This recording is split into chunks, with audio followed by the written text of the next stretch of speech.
तीसरी वेव और दूसरी वेव से हम भारतवासियों की लड़ाई जारी है। दुनिया के अनेक देशों की तरह भारत भी मेरी पूरी संवेदनाएं हैं। बीते 100 वर्षों में आई ये सबसे बड़ी महामारी है, त्रासदी है। इस तरह की महामारी आधुनिक विश्व ने न देखी थी न अनुभव की थी। इतनी बड़ी वैश्विक महामारी से हमारा देश कई मोर्चों पर एक साथ लड़ा है। कोविड अस्पताल बनाने से लेकर आईसीयू बेड्स की संख्या बढ़ानी हो,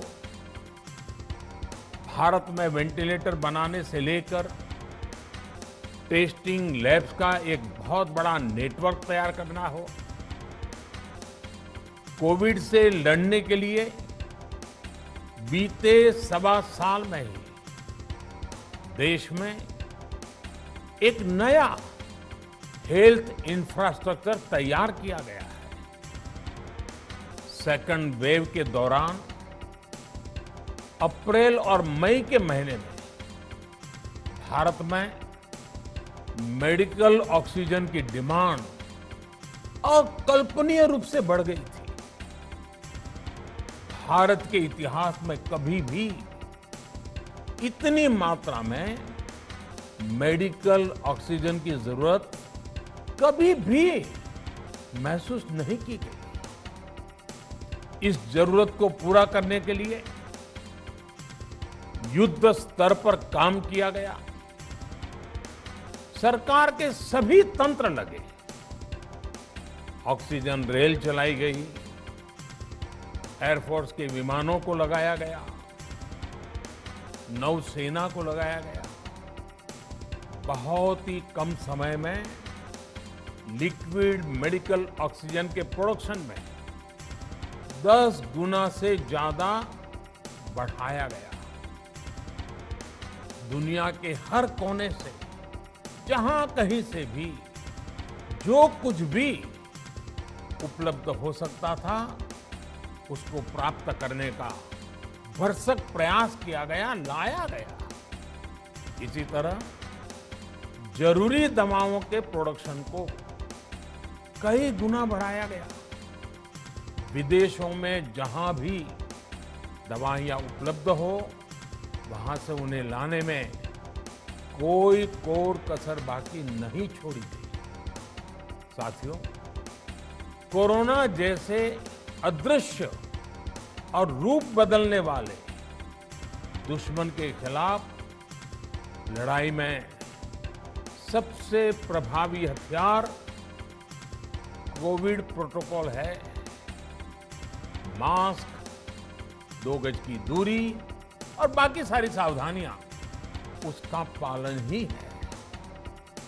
इस लड़ाई में वैक्सीन हमारे लिए सुरक्षा कवच की तरह है।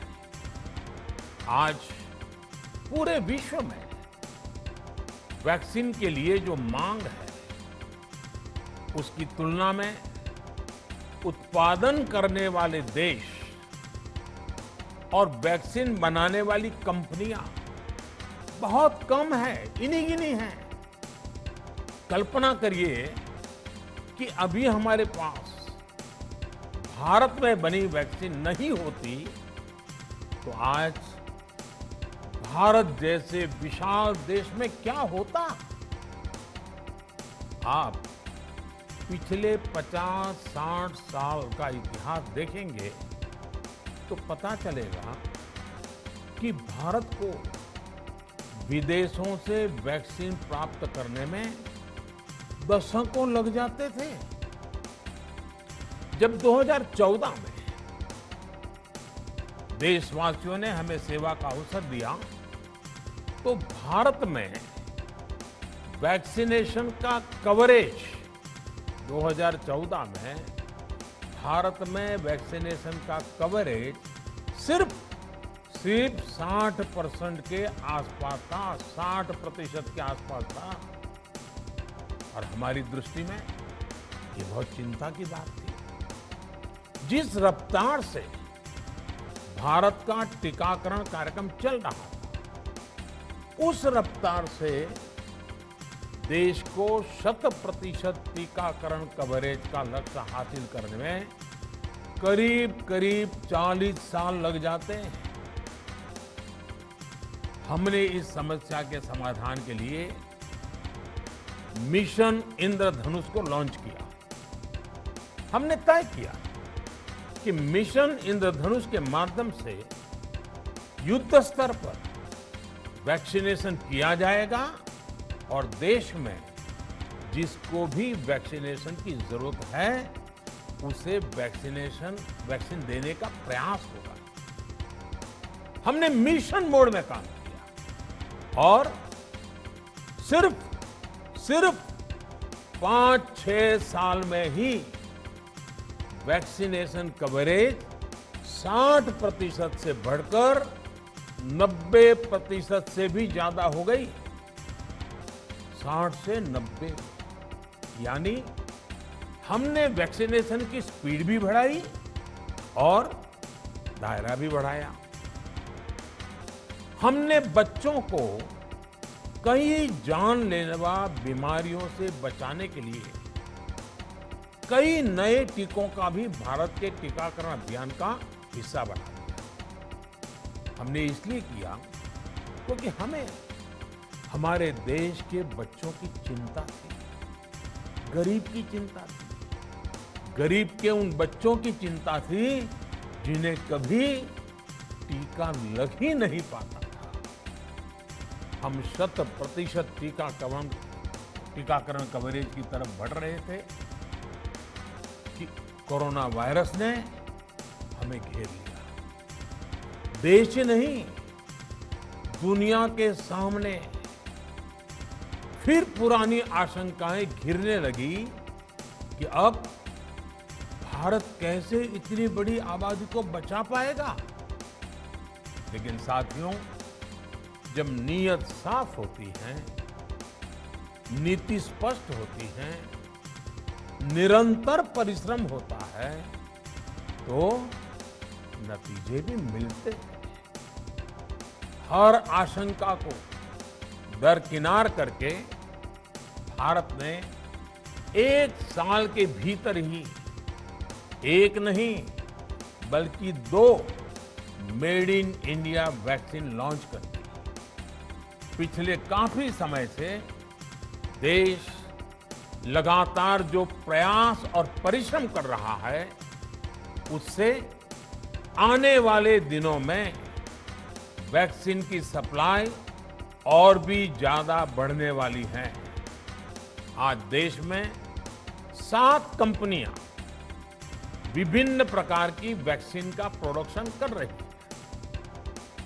3 और वैक्सीन का ट्रायल भी एडवांस स्टेज पे चल रहा है। वैक्सीन की उपलब्धता बढ़ाने के लिए दूसरे देशों की कंपनियों से भी वैक्सीन खरीदने की प्रक्रिया को तेज किया गया है।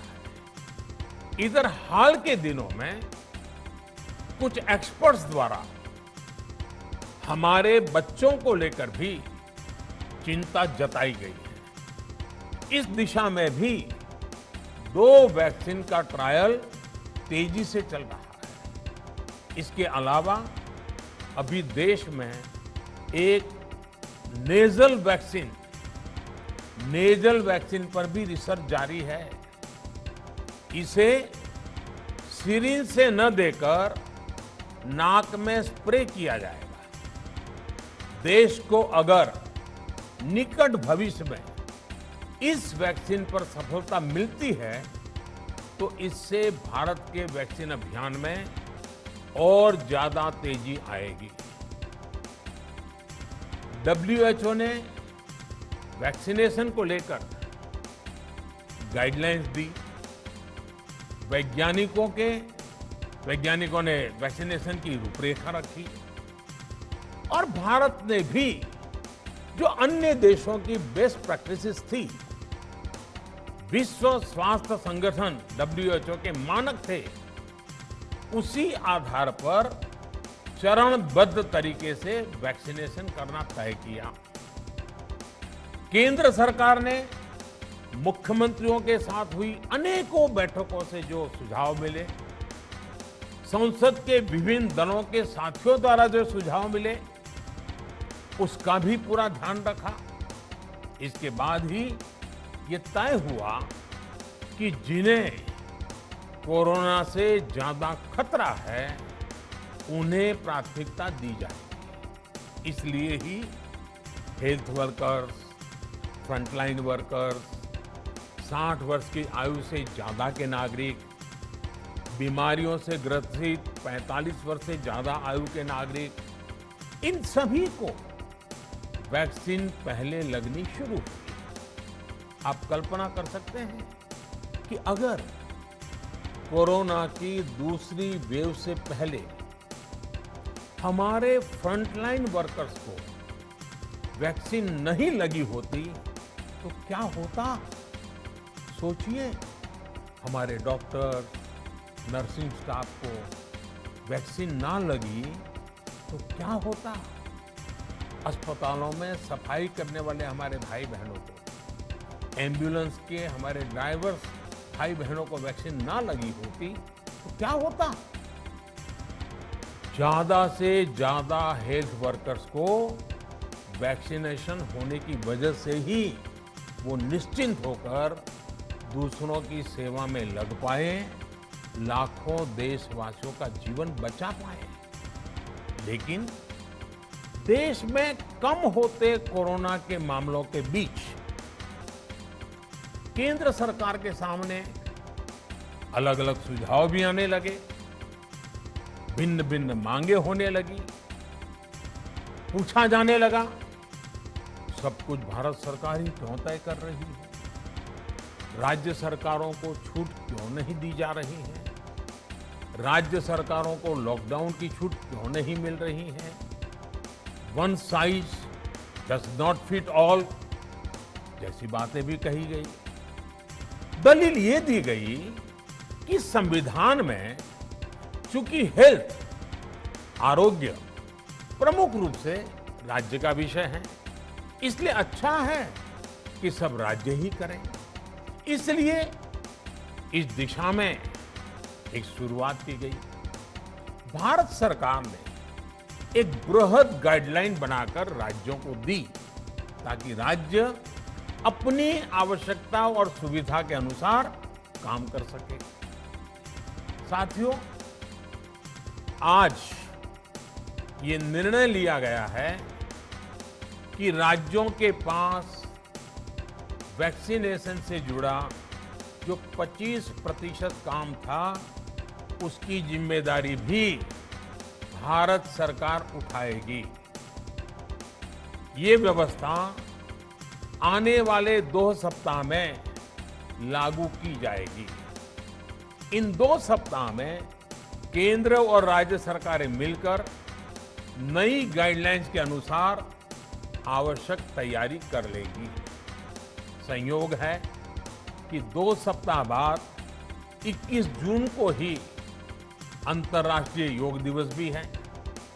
21 जून सोमवार से देश के हर राज्य में 18 वर्ष से ऊपर की उम्र के सभी नागरिकों के लिए भारत सरकार राज्यों को मुफ्त वैक्सीन मुहैया कराएगी। वैक्सीन निर्माताओं से कुल वैक्सीन उत्पादन का 75% हिस्सा भारत सरकार खुद ही खरीदकर राज्य सरकारों को मुफ्त देगी। यानी देश की किसी भी राज्य सरकार को वैक्सीन पर कुछ भी खर्च नहीं करना होगा। अब तक देश के करोड़ों लोगों को मुफ्त वैक्सीन मिली है। अब 18 वर्ष की आयु के लोग भी इसमें जुड़ जाएंगे। सभी देशवासियों के लिए भारत सरकार ही मुफ्त वैक्सीन उपलब्ध करवाएगी।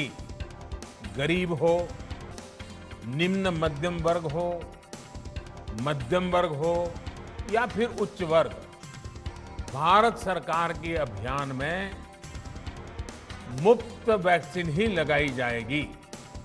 हाँ, जो व्यक्ति मुफ्त में वैक्सीन नहीं लगवाना चाहते, प्राइवेट अस्पताल में वैक्सीन लगवाना चाहते हैं, उनका भी ध्यान रखा गया है।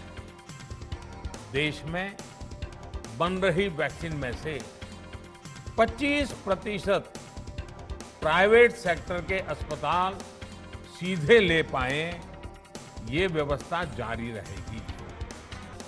प्राइवेट अस्पताल वैक्सीन की निर्धारित कीमत के उपरांत एक डोज पर अधिकतम 150 रुपये ही सर्विस चार्ज ले सकेंगे। इसकी निगरानी करने का काम राज्य सरकारों के पास ही रहेगा। साथियों, हमारे शास्त्रों में कहा गया है, प्राप्य आपदम न व्यथते कदाचित, उद्योगम अनु इच्छति चा प्रमत्तः, अर्थात विजेता आपदा आने पर उससे परेशान होकर हार नहीं मानते, बल्कि उद्यम करते हैं, परिश्रम करते हैं और परिस्थिति पर जीत हासिल करते हैं। कोरोना से लड़ाई में 130 करोड़ से अधिक भारतीयों ने अभी तक की यात्रा आपसी सहयोग, दिन रात मेहनत करके तय की है। आगे भी हमारा रास्ता हमारे श्रम और सहयोग से ही मजबूत होगा। हम वैक्सीन प्राप्त करने की गति भी बढ़ाएंगे और वैक्सीनेशन अभियान को भी और गति देंगे। हमें याद रखना है कि भारत में वैक्सीनेशन की रफ्तार आज भी दुनिया में बहुत तेज है, अनेक विकसित देशों से भी तेज है। हमने जो टेक्नोलॉजी प्लेटफॉर्म बनाया है, कोविन, उसकी भी पूरी दुनिया में चर्चा हो रही है। अनेक देशों ने भारत के इस प्लेटफॉर्म को इस्तेमाल करने में रुचि भी दिखाई है। हम सब देख रहे हैं कि वैक्सीन की एक एक डोज कितनी महत्वपूर्ण है। हर डोज से एक जिंदगी जुड़ी हुई है। केंद्र सरकार ने ये व्यवस्था भी बनाई है कि हर राज्य को कुछ सप्ताह पहले ही बता दिया जाएगा कि उसे कब कितनी डोज मिलने वाली है। मानवता के इस पवित्र कार्य में वाद विवाद और राजनीतिक छींटाकशी से ऐसी बातों को कोई भी अच्छा नहीं मानता है। वैक्सीन की उपलब्धता के अनुसार पूरे अनुशासन के साथ वैक्सीन लगती रहे, देश के हर नागरिक तक हम पहुंच सके, ये हर सरकार, हर जनप्रतिनिधि, हर प्रशासन की सामूहिक जिम्मेदारी है। प्रिय देशवासियों, टीकाकरण के अलावा आज एक और बड़े फैसले में, उस फैसले से मैं आपको अवगत कराना चाहता हूं। पिछले वर्ष जब कोरोना के कारण लॉकडाउन लगाना पड़ा था, तो प्रधानमंत्री गरीब कल्याण अन्न योजना के तहत 8 महीने तक 80 करोड़ से अधिक देशवासियों को मुफ्त राशन की व्यवस्था हमारे देश ने की थी। इस वर्ष भी दूसरी वेव के कारण मई और जून के लिए भी इस योजना का विस्तार किया गया था। आज सरकार ने फैसला लिया है कि प्रधानमंत्री गरीब कल्याण अन्न योजना को अब दीपावली तक आगे बढ़ाया जाएगा। महामारी के इस समय में सरकार गरीब की हर जरूरत के साथ उसका साथी बनकर खड़ी है। यानी नवंबर तक 80 करोड़ से अधिक देशवासियों को हर महीने तय मात्रा में मुफ्त अनाज उपलब्ध होगा। इस प्रयास का मकसद यही है कि मेरे किसी भी गरीब भाई बहन को, उसके परिवार को भूखा सोना ना पड़े। जो लोग वैक्सीन को लेकर आशंका पैदा कर रहे हैं, अफवाहें फैला रहे हैं, वो भोले भाले भाई बहनों के जीवन के साथ बहुत बड़ा खिलवाड़ कर रहे हैं। ऐसी अफवाहों से सतर्क रहने की जरूरत है। मैं भी आप सबसे, समाज के प्रबुद्ध लोगों से, युवाओं से अनुरोध करता हूं कि आप भी वैक्सीन को लेकर जागरूकता बढ़ाने में सहयोग करें। अभी कई जगहों पर कोरोना कर्फ्यू में ढील दी जा रही है, लेकिन इसका मतलब ये नहीं कि हमारे बीच से कोरोना चला गया है। हमें सावधान भी रहना है और कोरोना से बचाव के नियमों का भी सख्ती से पालन करते रहना है। मुझे पूरा विश्वास है हम सब कोरोना से इस जंग में जीतेंगे। भारत कोरोना से जीतेगा। इन्हीं शुभकामनाओं के साथ आप सभी देशवासियों का बहुत बहुत धन्यवाद।